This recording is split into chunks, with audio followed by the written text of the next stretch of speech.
Good morning, everyone. It's Christmas Eve. Actually, it's a little past lunch, 12 o'clock. Today, we're going to do an instructional video on making hot chocolate bombs. And if you don't know what those are, they're a real treat. Before I start, though, I do want to say that everything in the kitchen's been cleaned and sanitized, especially our workspace here. All the utensils were boiled, and we're as COVID compliant as we can possibly be as far as making sure that since we're going to be giving these away as gifts to our neighbors and friends, along with the other stuff that we baked, which I'll show you at the end of the video, I want to make sure that no one takes, we're not responsible for giving anyone the coronavirus. So with that said, we're going to start making cocoa bombs. These are molds, these two. This is Giraldi, I guess I'm not sure how you pronounce that, melting wafers of chocolate. And we've got some Swiss Miss hot chocolate, and we've got our marshmallows. So with that, we're going to start. Now this, we put the chocolate in the molds, it's a two-step process. I use a bowl down here with heated water just to make sure that this stays good and in liquid forming and doesn't begin to harden up. You just want to take a little bit to start.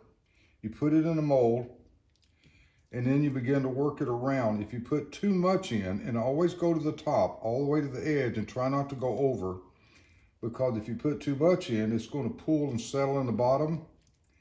And then, because we're going to do this a second time, we want to make sure we just get a good thin layer on the first time. And I'll have to use the back of the spoon. Some people use small little brushes. I've seen some that actually use makeup brushes, but I think the spoon works fine. Just make sure that you cover the edge completely, all the way around. And then we're gonna take, when we finish and get all the molds done, we're gonna take and put it in the refrigerator for about 5 minutes and get it chilled down so that it hardens back up. And then we'll put a second coat on. And we have to do this twice. This is for the base. And then later on, we'll do it for the tops in the other mold. So one's done.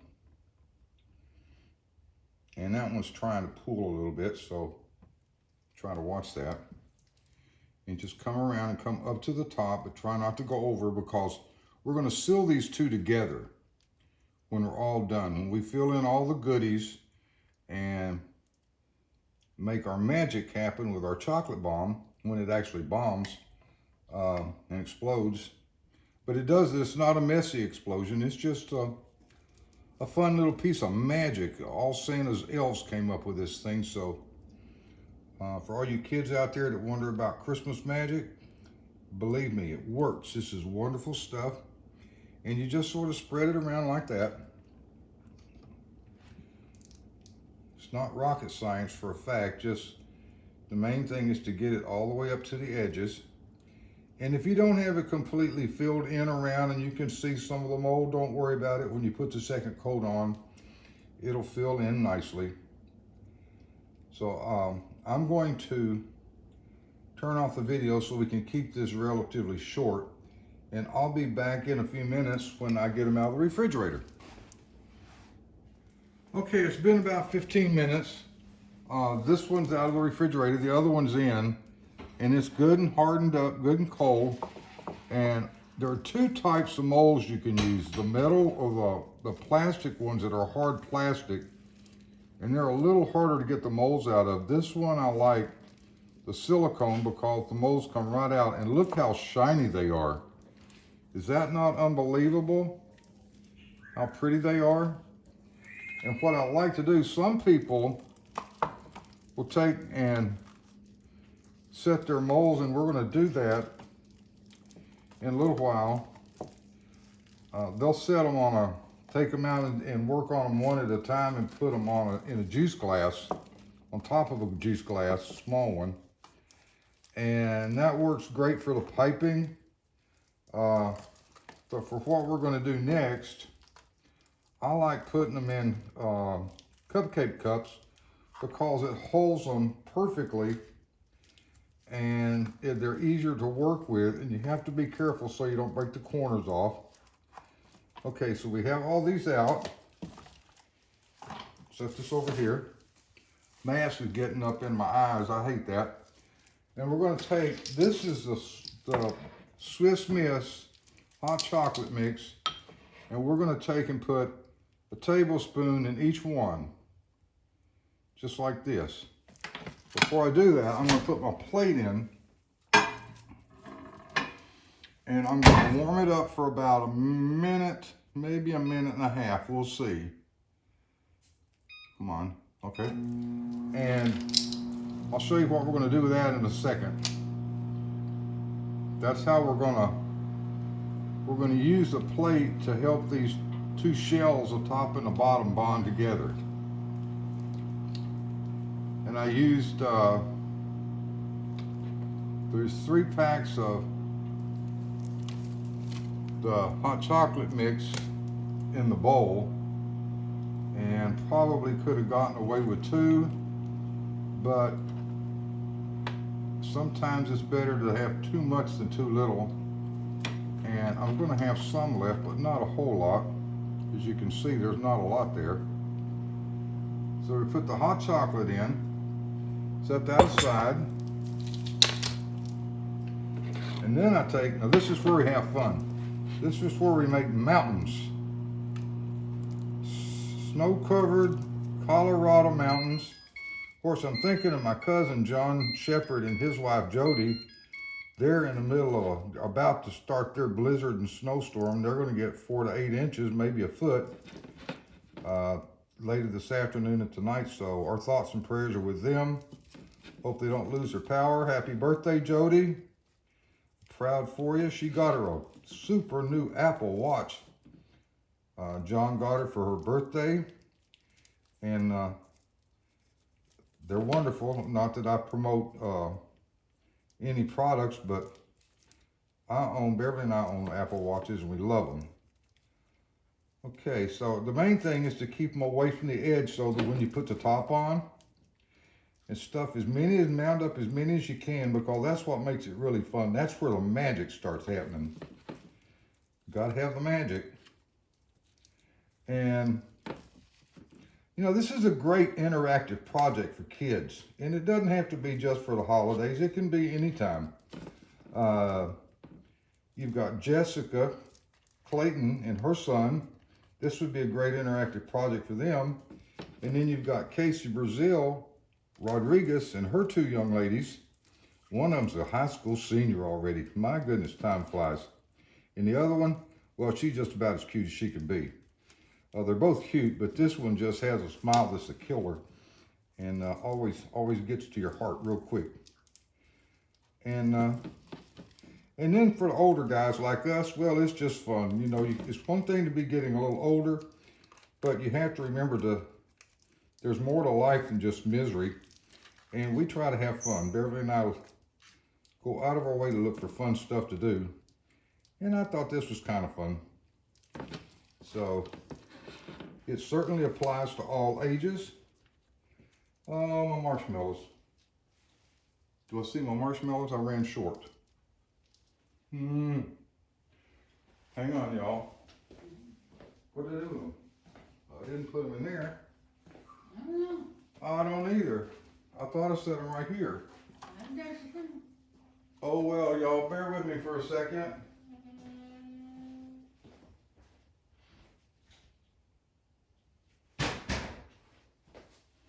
The great marshmallow caper. The elf got them. Here they are. The elf got my marshmallows.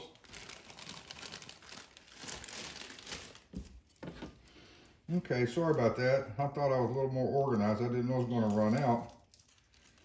But that makes it all more fun. We've got plenty. Now, I used 2 bags of this to make 6 cocoa bombs. I only needed 1, and I had just about 2 tablespoons left. So if you want to make more than 6, you'll need a second bag. Okay, these are ready. Now what we're going to do is take the plate out, called the Plates Good and Warm, which is what we want. And we're going to get molds out of the refrigerator.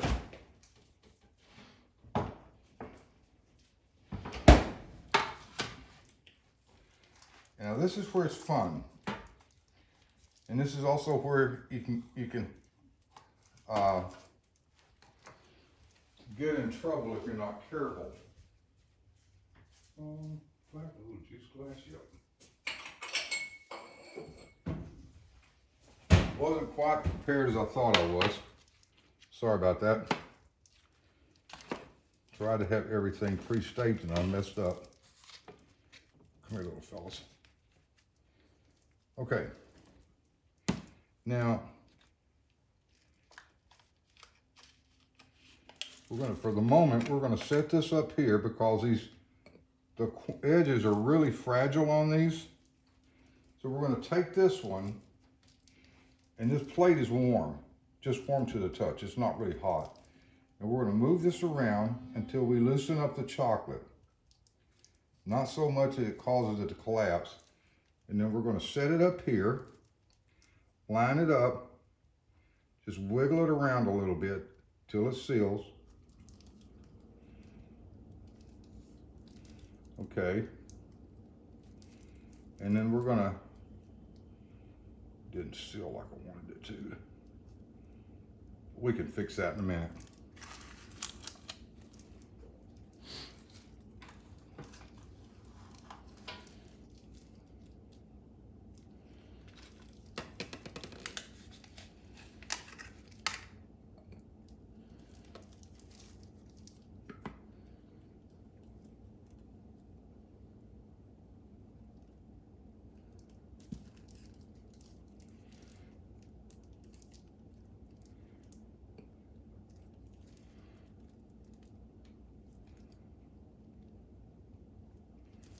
There we go. That one sealed up really nice. That one's good and tight. Whoops, just popped loose. May have put too many marshmallows in it.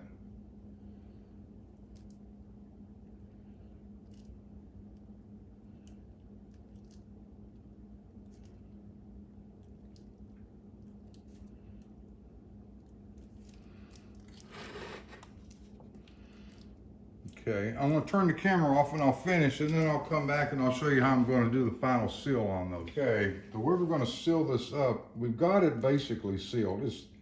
They're not tight, but they're sealed. So what we'll do is we're going to take a little more chocolate, use the back of the spoon, and just run a bead right down this line. It's not going to be the prettiest thing in the world, but it will seal it up.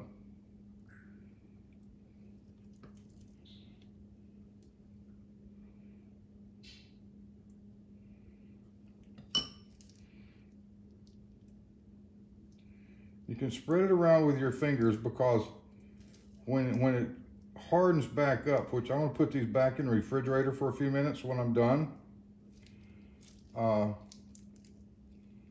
get them all hardened up.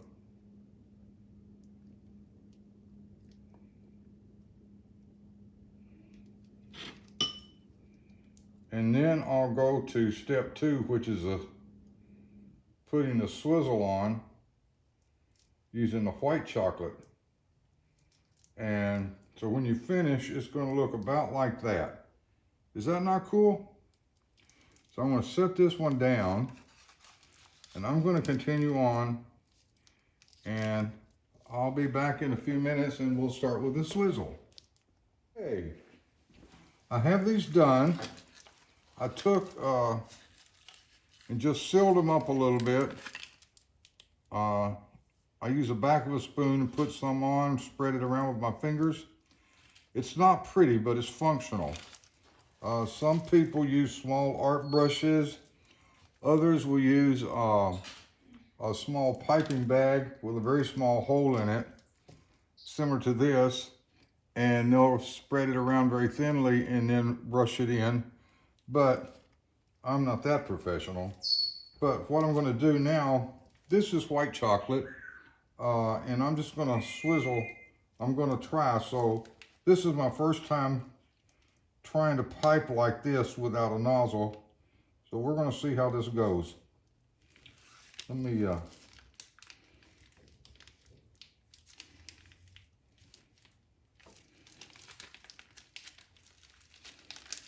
see what I can do. And I'll do a little test right here. Okay.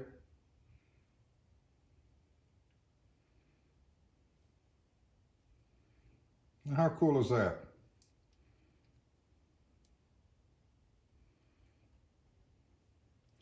I'm not much of an artist, but I can do this pretty much.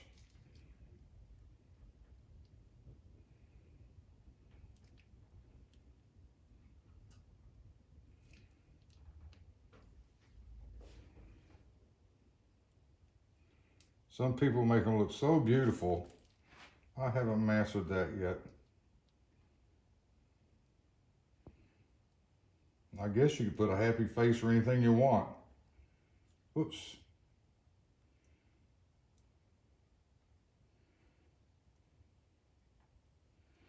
Okay, there they are.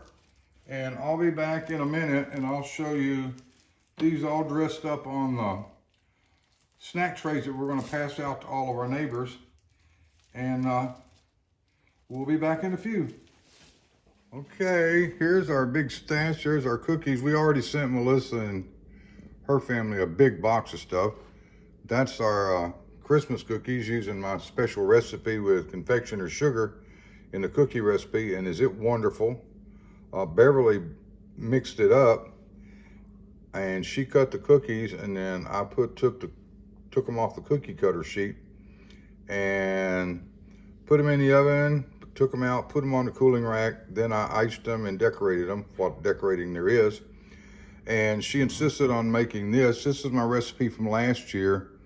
It's my fresh carrot cake cookie recipe. And she made that from scratch, actually. She used raw carrots, put them in the food processor. She mixed up the Philadelphia cream cheese icing from scratch. And there's our divinity. We've got about twice that much left. And we make that every year. That's wonderful. And here's our neighborhood snack tray that we make up. We take it out to the neighbors every year. Let's see if I can get a little better, give you a little better look at it. I always have to have the angel on top. And we threw in two hot chocolate bombs. It's got some cookies. And here are some Belgian cookies. Now we buy these from Costco every year. They're the most wonderful thing in the world. We sent Melissa one. There's two layers of this. It's quite thick, and we sent her one whole layer. And there's our 5 pounds of Mrs. Doss's fudge. It goes back probably 50, 60, 70 years. Mrs. Doss was my grandmother's best friend, and that is the most smooth, wonderful, decadent fudge you'll ever taste. And here's our Cherokee Indian potato candy recipe. And this thing has to be hundreds of years old. We really don't know. My grandmother on my other side was given this recipe by one of her very close friends who was a Cherokee Indian. And years past, instead of using peanut butter in the center, they actually had to grind up and make a maize base out of corn. So this is absolutely wonderful. So from our house to yours, we hope you have a wonderful and a very Merry Christmas, and be thankful for all we've got. This is almost unforgivable, the amount of snacks and goodies that we have when so many people are going without even food this Christmas. Certainly not going to have the Christmas under the tree they want, and certainly probably not all these snacks. So we wish you all a very Merry Christmas. Take care. God bless. Bye.